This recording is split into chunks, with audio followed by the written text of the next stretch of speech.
Good day. Welcome back to the Vitality Project. I'm Dr. Bob. Yesterday, we introduced a whole set of practical remedies for stress, including physical, emotional, and even relationship resources. I want to ask you something. Did you try them? That was our homework assignment.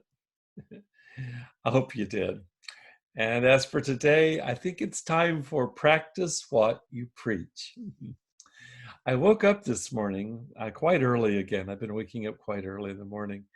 And for the first time since the quarantine began, a little over a month ago, a little over 4 weeks ago, this morning I felt quite blue. I could feel it in my body and in my mind.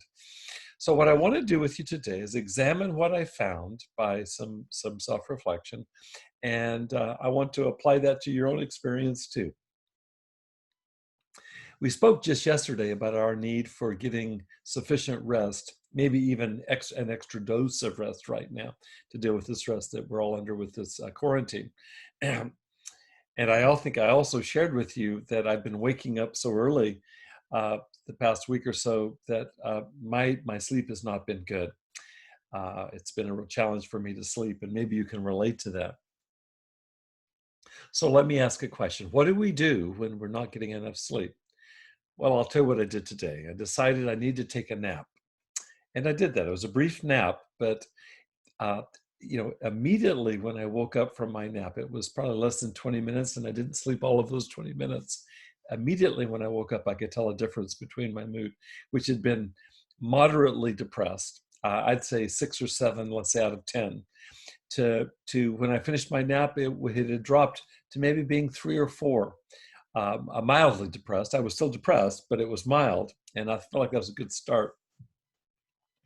The next thing I realized this morning was that on the heels of several days now of rain here in Southern California, I've not been able to go outside, nor have I been able to exercise during that time.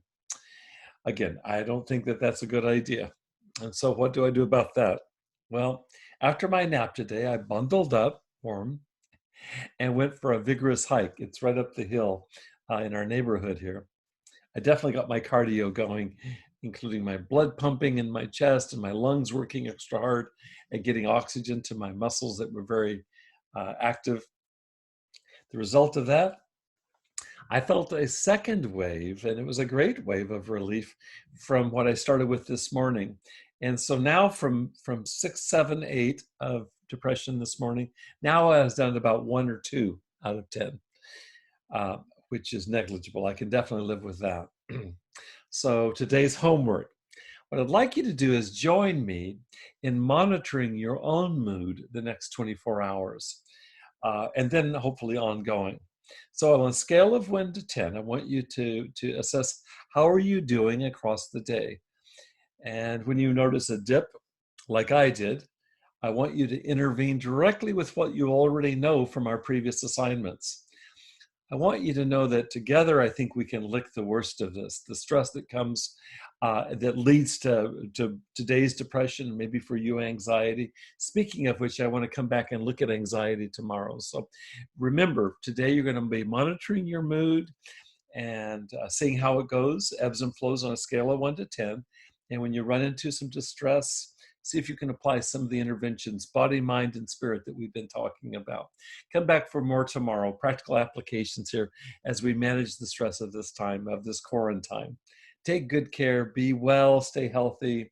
Thanks for joining me today. I'll see you tomorrow.